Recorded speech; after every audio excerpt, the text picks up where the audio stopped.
जय हिंद दोस्तों। एसएससी हिंदी में आपका स्वागत है। आज हम इस वीडियो में मध्यकालीन की तीसरी क्लास पर डिस्कशन करेंगे। जो हमारा पूर्व मध्यकाल का है, इसकी 2 क्लास ऑलरेडी हो चुकी हैं, ये तीसरी क्लास है। चलिए शुरू करते हैं। हमारा टॉपिक है पहला, राजाधिराज प्रथम। देखिए, राजाधिराज जो प्रथम का जो कार्यकाल था वो 1044 से 1052 ईस्वी तक था। ये कोप्पम के युद्ध में मारे गए थे। तो क्वेश्चन आता है, कई बार पूछा जाता है कि राजाधिराज की मृत्यु किस युद्ध में हुई थी? तो कोप्पम के युद्ध में हुई थी। इसमें राजाधिराज ने अपने विजयों के उपलक्ष्य में अश्वमेध यज्ञ किए थे। इन्होंने चेर पांड्य तथा लंका के संघ को तोड़ने में सफलता प्राप्त की थी। राजेंद्र द्वितीय 1052 से 64 ईस्वी चालुक्यों को पराजित कर युद्ध भूमि में ही अपना राज्याभिषेक करवाया एवं प्रकेसरी की उपाधि धारण की। कई बार क्वेश्चन पूछा जाता है कि निम्नलिखित में से कौन सा राजा है जिसने अपना राज्याभिषेक युद्ध भूमि में ही कराया था? तो राजेंद्र द्वितीय थे। इन्होंने जो है अपना राज्याभिषेक जो युद्ध भूमि में ही कराया था और इन्होंने परकेसरी की उपाधि धारण की थी। 1062 ईस्वी में चोल सेनाओं द्वारा कुंडल संगम में के युद्ध में चालुक्यों को पराजित किया था। कुलोत्तुंग प्रथम 1070 से 1120 ईस्वी वेगी का चालुक्य वंशी राजेंद्र द्वितीय ही कुलोत्तुंग प्रथम के नाम से चूल साम्राज्य का शासक बना। यह सर्वाधिक समय तक शासन करने वाला चोल शासक था।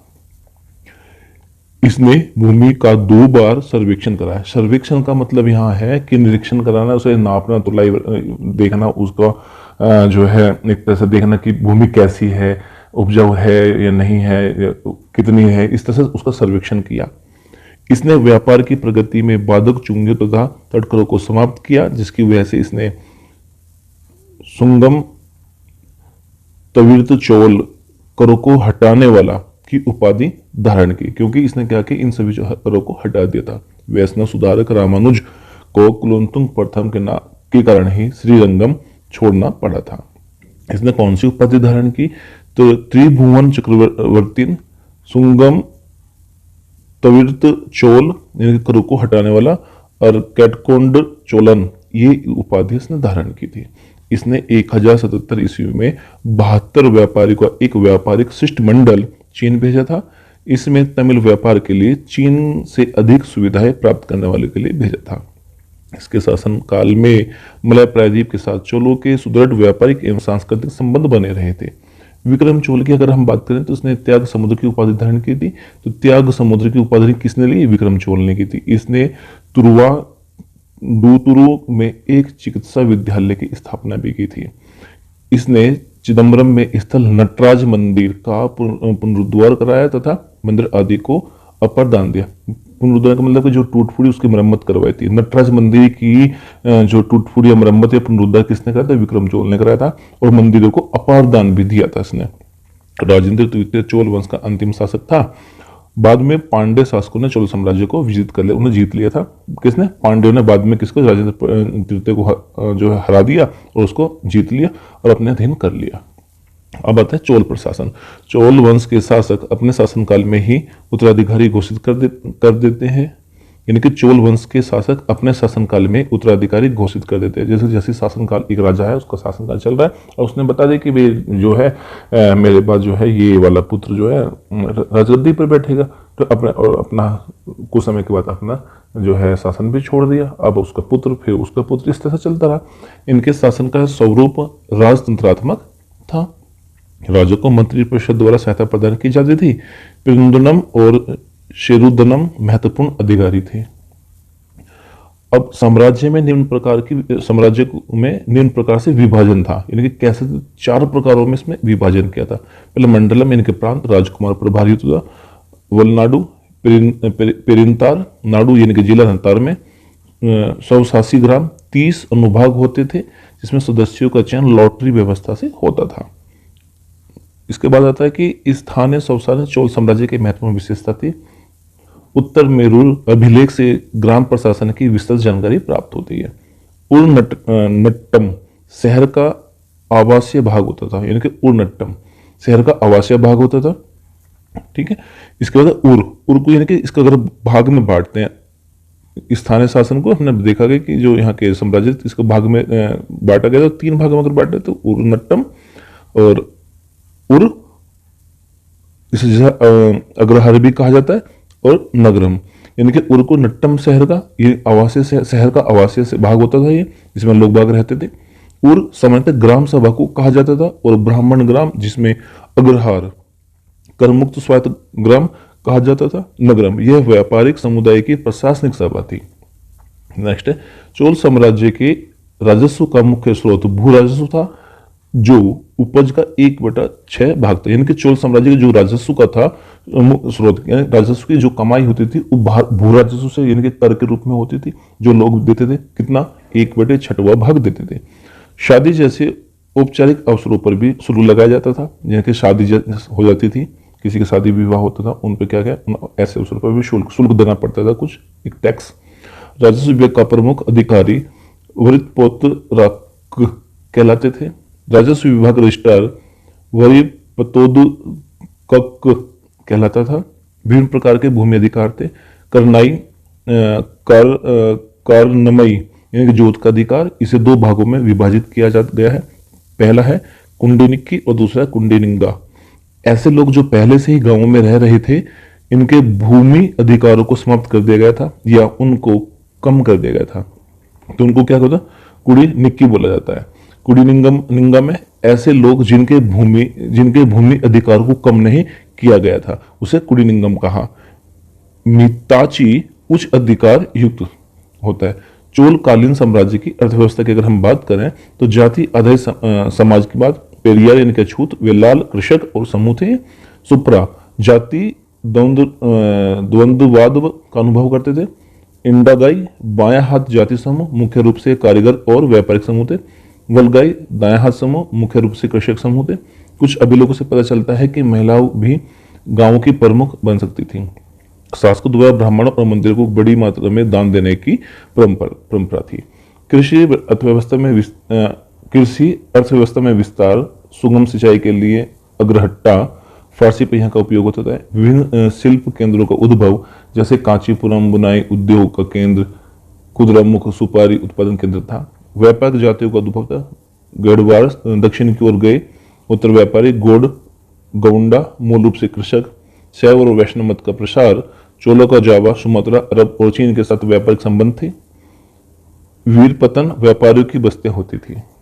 नेक्स्ट है कला और वास्तुकला की हम बात करते हैं। मंदिर स्थापत्य की द्रविड़ शैली ने चोल काल में अपने उत्कर्ष को प्राप्त किया था। चोल शासकों ने विशाल मंदिरों का निर्माण किया, इनकी सबसे बड़ी विशाल जो मंदिर है चोल शासकों ने बनाए और उनकी दीवारों पर अपनी उपलब्धियों का वर्णन किया। यानी कि मंदिरों की दीवारों पर जो लिखा गया है कि उन्होंने क्या अपनी उपलब्धि जो उन्होंने किए, युद्ध जीते, क्या क्या किया, उन सब की जो वर्णन है मंदिरों की दीवारों पर किया। लंबे लंबे शिलालेख उत्कीर्ण किए। ये मंदिर तत्कालीन सामाजिक आर्थिक स्थिति का भी चित्रण करते हैं। कांचीपुरम का कैलाशनाथ मंदिर 8वीं शताब्दी में बनाया गया था। तो एक क्वेश्चन कई बार पूछा भी गया है, कांचीपुरम का कैलाश मंदिर कब बनाया गया था? 8वीं शताब्दी ईसा पूर्व में बनाया गया था। एरावतेश्वर मंदिर, गंगई कोंडचोलपुरम के मंदिर और चिदम्बरम स्थित नागार्जुन मंदिर इस काल के अन्य मंदिर प्रसिद्ध मंदिर है। तंजावुर में शिव को समर्पित बृहदेश्वर मंदिर का निर्माण राजराज चोल ने करवाया था। तो बृहदेश्वर मंदिर का जो निर्माण है किस राजा ने कराया?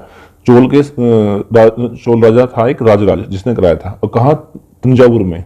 ठीक है, और ये मंदिर किसको समर्पित है? शिव को समर्पित है।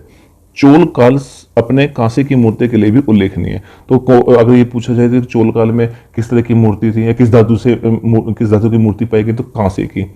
उसका सबसे अच्छा उदाहरण नटराज की मूर्ति है। तो इसका एक उदाहरण भी मिलता है नटराज की मूर्ति। चोल काल में भरतनाट्यम एवं कथकली जैसे शास्त्रीय नृत्यों का भी प्रचलन था।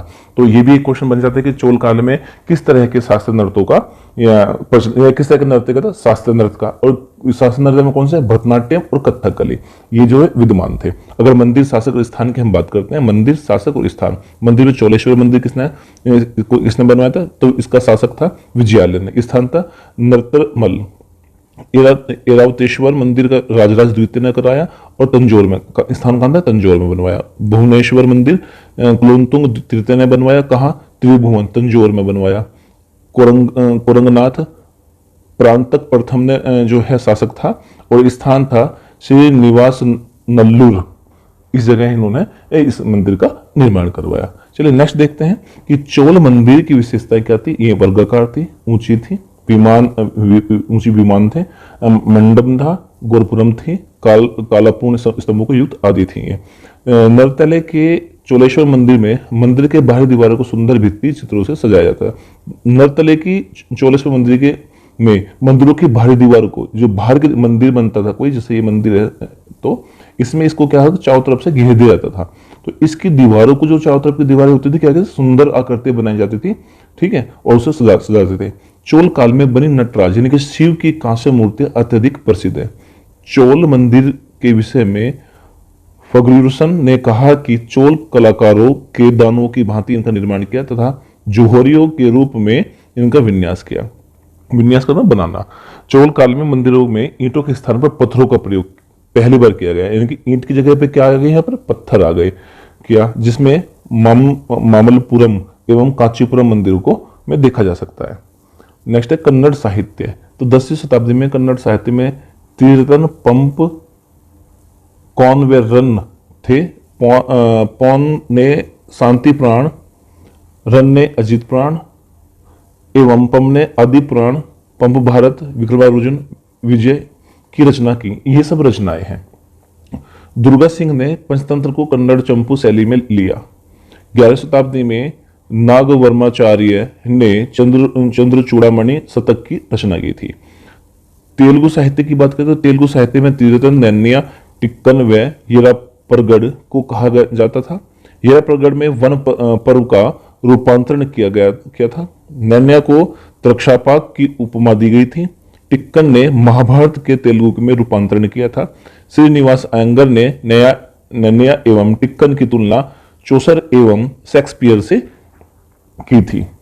महाभारत के तेलुगु संस्करण की शुरुआत नैन्या ने की थी, जिसे टिक्कना ने पूरा किया था। तमिल साहित्य की अगर हम बात करें तो तमिल साहित्य में तीर्थन, कंबन, ओटकुंटन व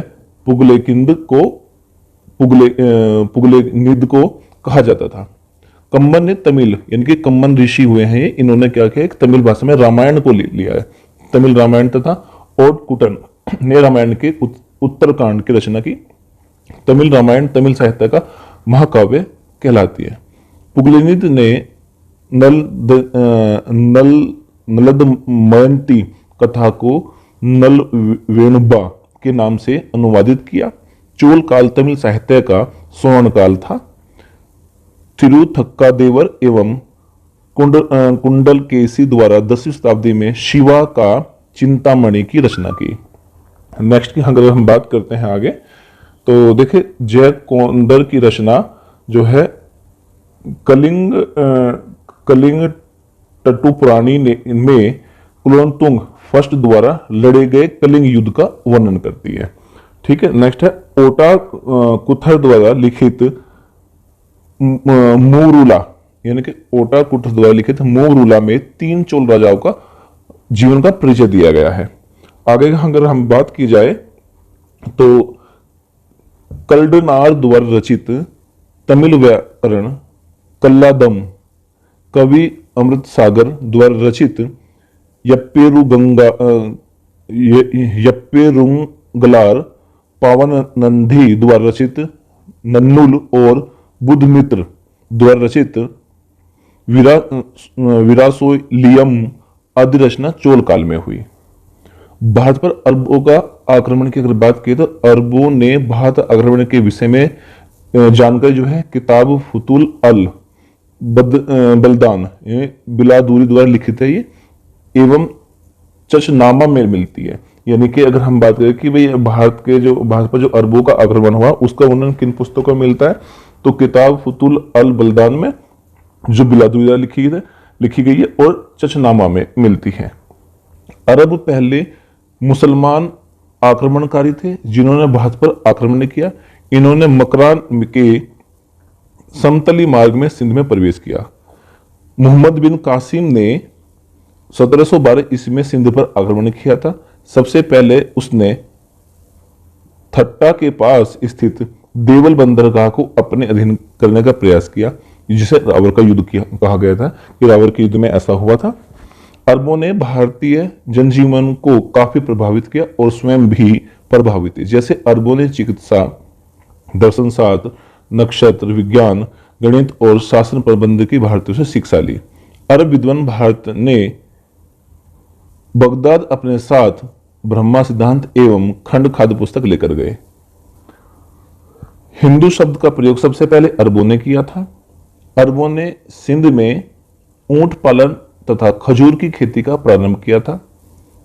बिरहम नामक सिक्के चलाए।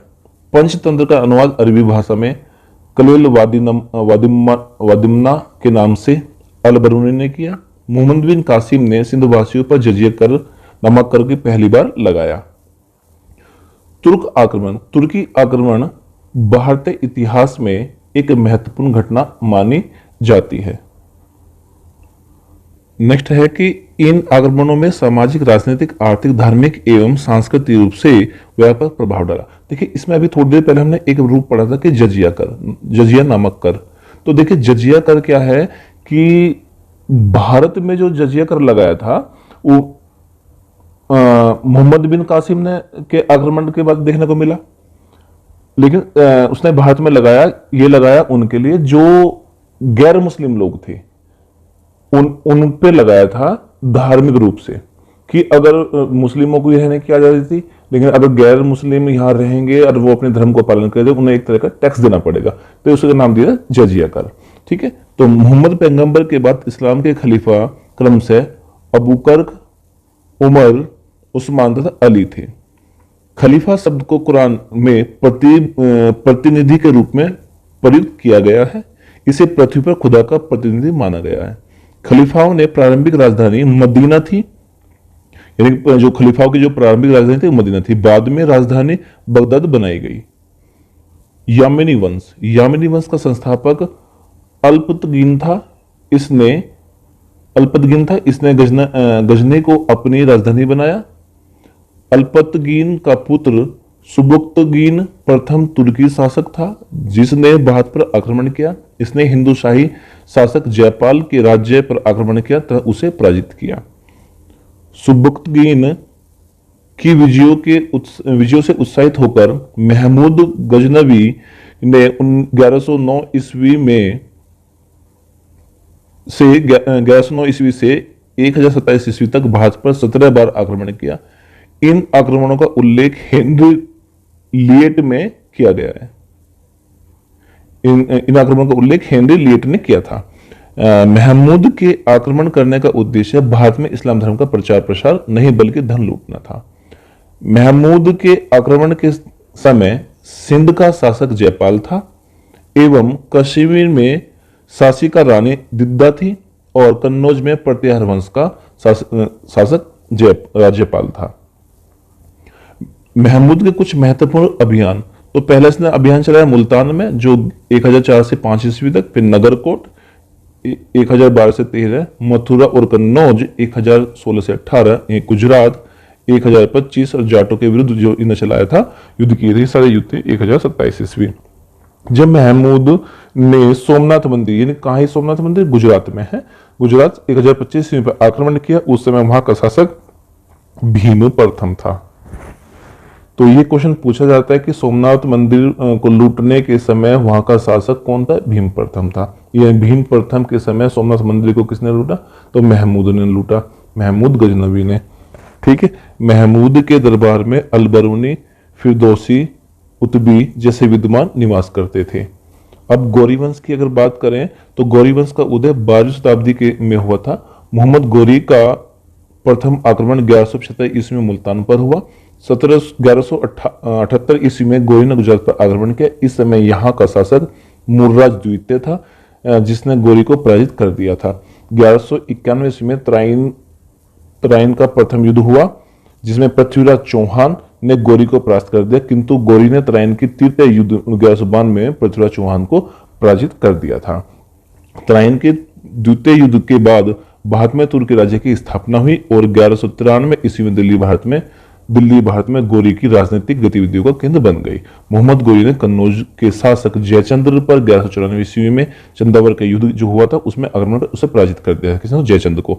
मोहम्मद गौरी के सिक्कों पर एक और कालीमा गुद्दा रहता था तथा दूसरी ओर लक्ष्मी की आकृति अंकित रहती थी। 1206 ईस्वी में गौरी की मृत्यु के बाद ऐबक जो है ने भारत में नए वंश की नींव डाली, जिसे गुलाम वंश या मामलुक वंश कहा जाता है। यानी कुतुबुद्दीन ऐबक ने गुलाम वंश की स्थापना कर दी थी।